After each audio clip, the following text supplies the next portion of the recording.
Subject EVS 1 Standard 5th Lesson number 1 Our Earth and Our Solar System. So students, आज हम लोग 5th Standard का EVS 1 का first chapter पढ़ने वाले हैं Our Earth and Our Solar System. When we look up from an open ground, we see the sky in a clear night. Sky, we can see many stars. They are very far away from the earth. जैसे हम लोग कोई open ground में आसमान की तरफ देखते हैं तो हम लोग को एक स्काई नजर आता है और स्काई में छोटे छोटे स्टार्स नजर आते हैं. ये जो स्टार्स होते हैं ये हमारे अर्थ से बहुत ज्यादा दूर होते हैं, इसलिए वो हम लोग को बहुत ही छोटे दिखते हैं, बट एक्चुअल में वो बहुत बड़े होते हैं. Some stars are prominent while some are tiny and faint.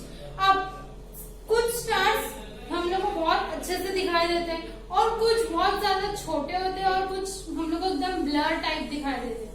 If we look at them carefully, और अगर हम लोग उसको बहुत ज्यादा ध्यान से देखेंगे, we find that many of them twinkle but some do not.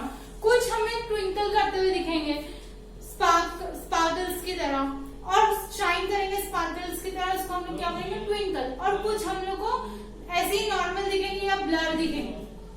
The sun and the moon are comparatively close to the earth, so we can see their round shapes clearly.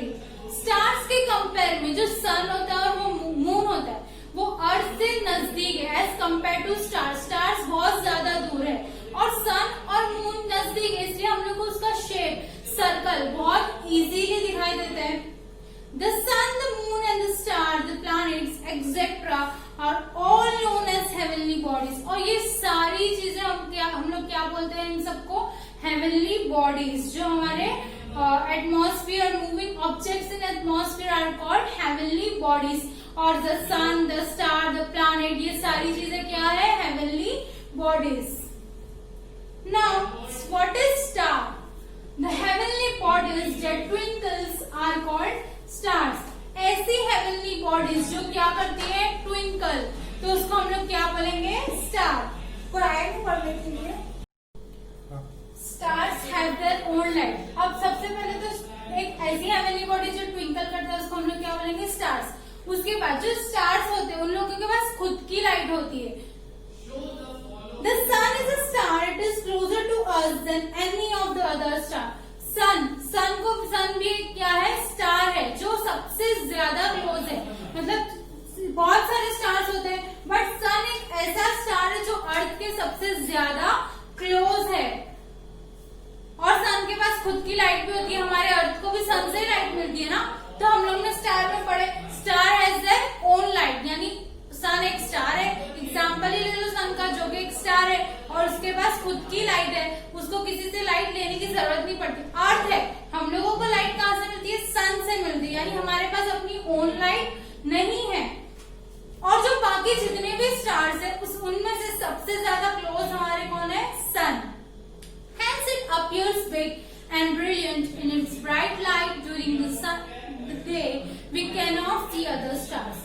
अब इसकी जो क्लोज है उसकी वजह से क्या होता है, जो सन की लाइट है वो बहुत आमला हमारे ऊपर पड़ती है डे टाइम के टाइम जब हमारी जो सन की लाइट रहती है वो बहुत ज्यादा ब्राइट होती है और हम लोगों को बाकी दूसरे स्टार्स नहीं दिखते क्योंकि सन की जो लाइट रहती है वो बहुत ज्यादा होती है. जो दूर दूर के स्टार्स है उनकी लाइट हमारे अर्थ तक नहीं पहुंचती, इसलिए हम लोगों को दिन के टाइम स्टार्स नहीं दिखते. Planets, the heavenly bodies that do not twinkle are called planets. ऐसी heavenly bodies जो twinkle नहीं होती, यानी जो चमकती नहीं है, जैसे स्पार्कल शाइन होती है, जैसे स्टार्स ट्विंकल करते हैं, लेकिन जो प्लैनेट्स है वो ट्विंकल नहीं करते. हमारा अर्थ एक प्लैनेट है, क्या वो ट्विंकल करता है? नहीं करता है, तो हम लोग उसको क्या बोलते हैं प्लैनेट बोलते हैं. तो ऐसी heavenly bodies जो ट्विंकल नहीं करती उसको हम लोग क्या बोलेंगे प्लैनेट्स.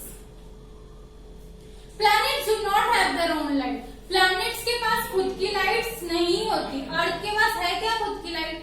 नहीं है, तो अर्थ भी हमारा एक प्लैनेट है. सो यही लिखा है planets do not have their own light. They get light from the stars. Planets revolve around the star even as they rotate around themselves.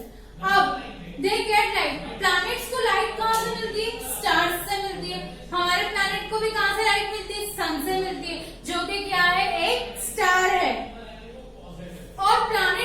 Revolve होते हैं किसके अराउंड, स्टार्स के अराउंड रिवॉल्व होते हैं।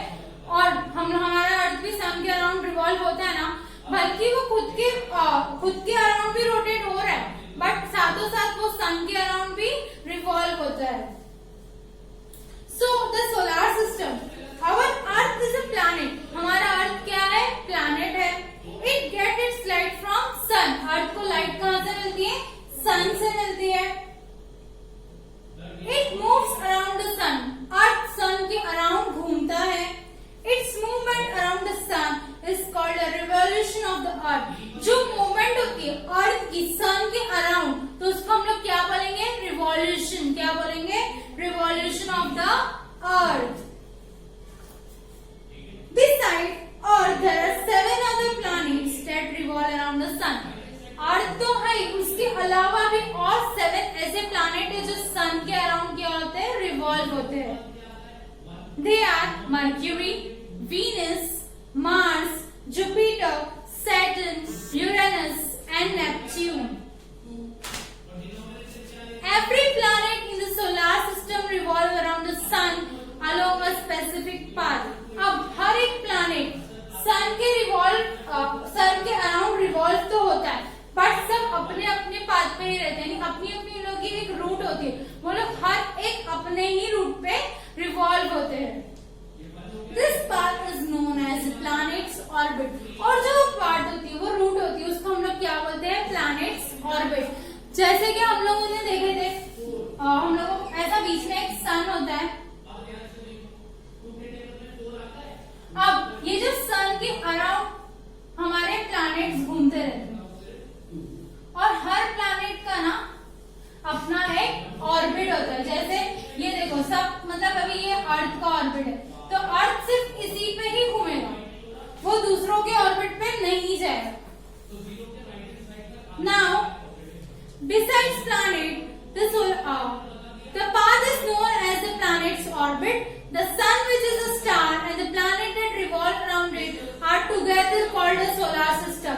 ये सन और इसके आसपास जो रोटेट होने वाले हैं प्लैनेट्स, वो सारी लोग मिलाकर क्या बनता है, solar system. Beside the planet, the solar system also include various other heavenly bodies. अब ये प्लैनेट्स को छोड़ के, सन को छोड़ के और भी ऐसी छोटी छोटी हेवनली बॉडीज होगी, वो सारी चीजें किसमें इंक्लूड होती है, हमारे सोलर सिस्टम में।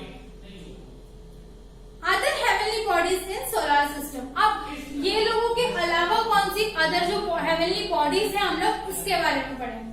तो सबसे पहला सैटेलाइट। अब सैटेलाइट्स क्या होता है वो पढ़ेंगे। Some heavenly bodies revolve around planet, this are called satellites. अब कुछ हेवनली बॉडीज होती है, समझो ये हमारा प्लैनेट है, इसके आसपास घूमती है, तो वो हेवनली बॉडीज को हम लोग क्या बोलते हैं, satellite.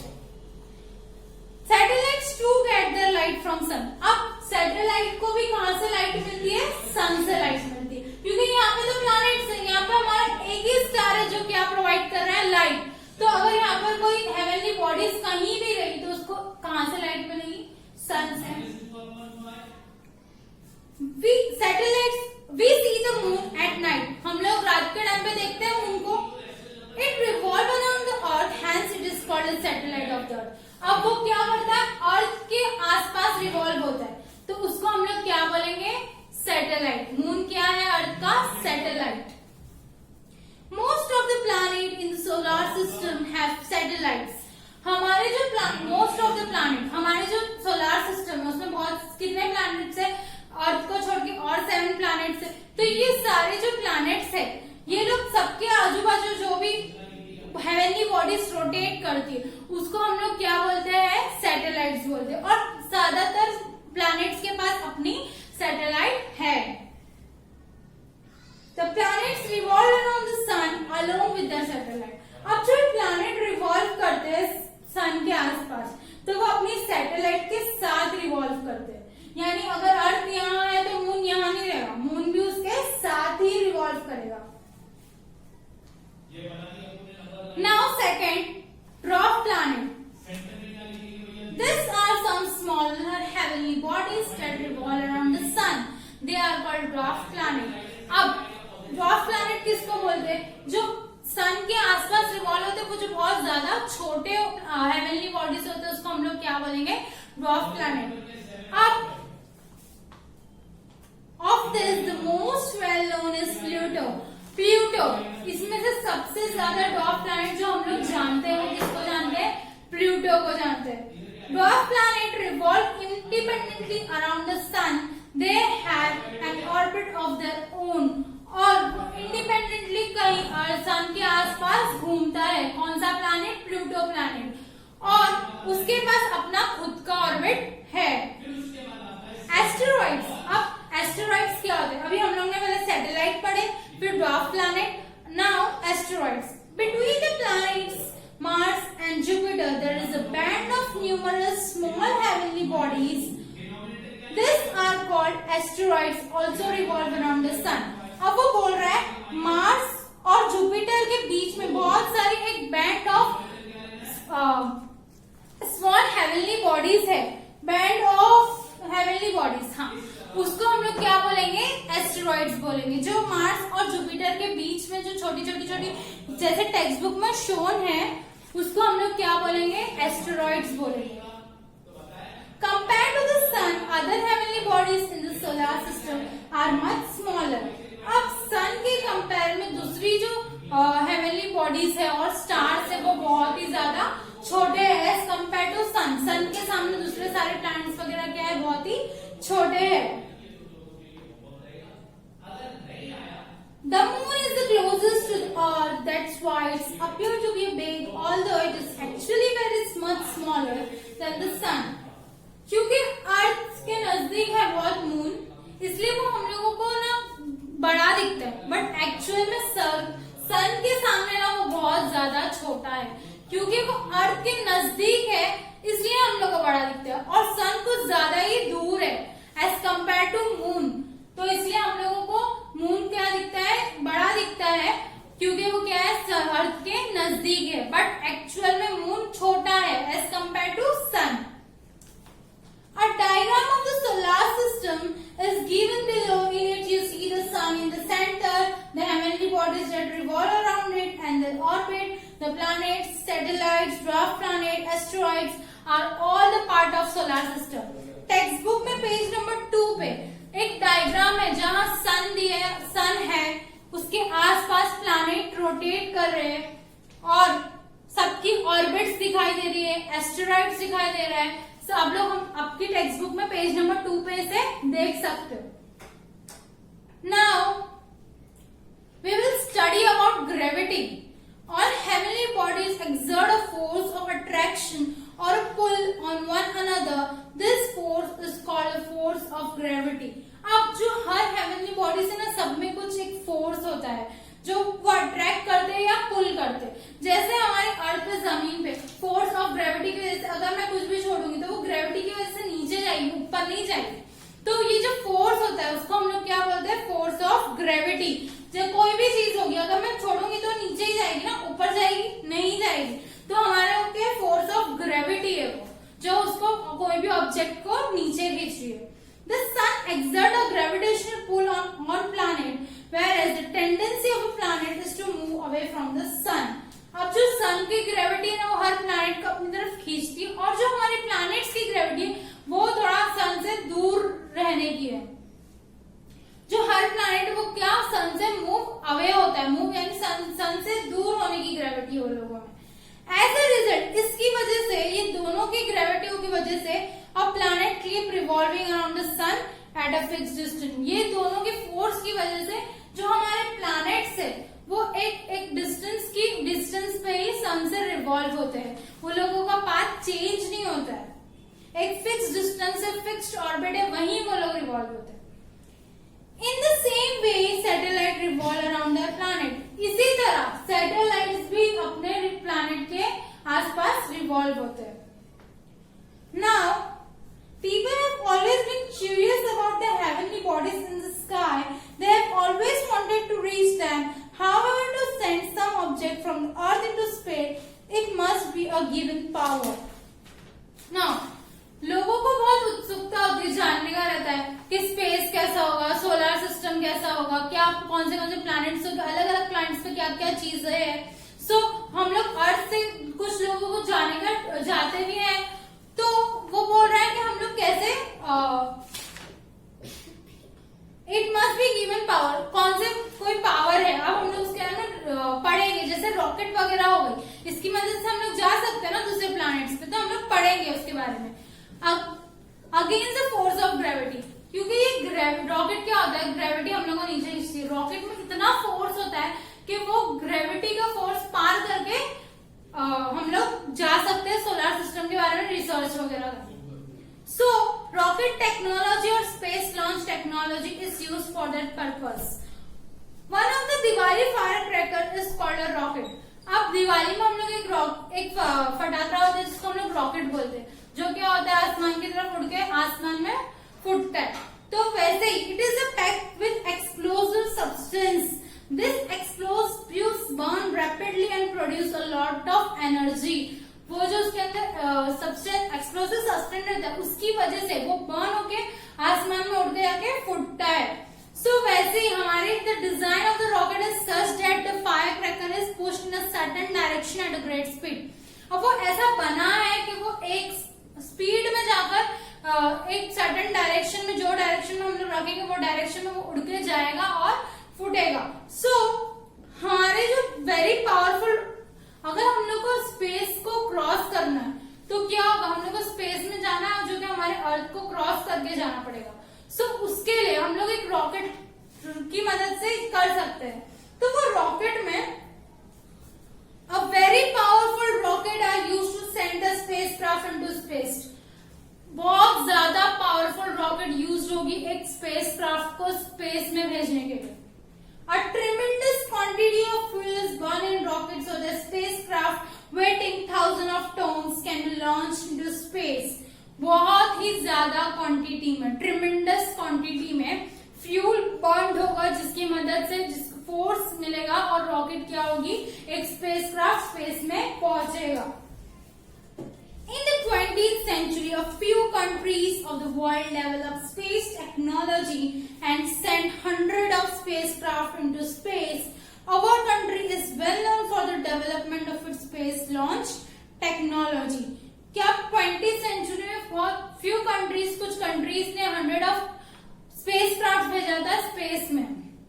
Some spacecraft remain in space, कुछ spacecraft वहीं रह गए और some कुछ रिटर्न आए अर्थ के लिए। हमारी कंट्री ने भी इसको ट्राई किया था, तो कुछ स्पेस में ही रह गए और कुछ रिटर्न भी आए हैं। While some land on the other planet और सैटेलाइट्स, और कुछ क्या हो गए, कोई अदर प्लैनेट्स वगैरह, क्योंकि इतने सारे प्लैनेट्स से सैटेलाइट्स है, तो कुछ प्लैनेट्स पे चली गई, कुछ सैटेलाइट्स पे चली गई और कुछ वापस हमारे अर्थ पर आ गई। अब in some missions, scientists also travel in the spacecraft. They are called astronauts. कुछ स्पेशल मिशंस के लिए साइंटिस्ट लोग भी स्पेस में ट्रेवल कर चुके, तो वो लोग को हम लोग क्या बोलते हैं, एस्ट्रोनॉट्स, जो स्पेस के बारे में रिसर्च वगैरह करने के लिए जाते हैं स्पेस पे, जैसे कि Rakesh Sharma. Now man-made satellites. Man-made satellites provide useful information for agriculture, environment, weather forecasting, making maps, and searching over water, mineral wealth on the earth. They are also used for telecommunication. They are put into orbit around the earth. They can remain in space for many years. अब manmade satellites क्या होती है, जो कुछ satellites जो हम लोग भेजते हैं स्पेस में, जिसकी वजह से हम लोग को वेदर फोरकास्टिंग वगैरह सब पता चलता है, क्लाइमेट के बारे में। जैसे हम लोग को पता चल रहा, अभी भी पता चला कि साइक्लोन आने वाला है, तो वो सब हम लोग को सैटेलाइट की मदद से पता चलता है। या कभी कभी हम लोग को बोला जाता है कि अभी बहुत तूफानी बारिश होने वाली है, तो ये सब हम लोग को किसकी मदद से पता चलता है, सैटेलाइट्स की मदद से पता चलता है। और वो हम लोग के अर्थ के ऑर्बिट में हम लोग सेंड करते हैं, जिसकी मदद से वो कई सालों तक हम लोग वो सैटेलाइट की मदद से इंफॉर्मेशन हमें मिल सकती है। सो स्टूडेंट्स, यहाँ पर हमारा फर्स्ट चैप्टर कंप्लीट हुआ। हम हमारे नेक्स्ट सेशन में इसके क्वेश्चन आंसर डिस्कस करेंगे। सो आप लोग जूम ऐप पर इसको लाइव लेक्चर भी देख सकते हो और नेक्स्ट सेशन में मैं इसके आंसर्स आप लोगों को डिक्टेट करूंगी।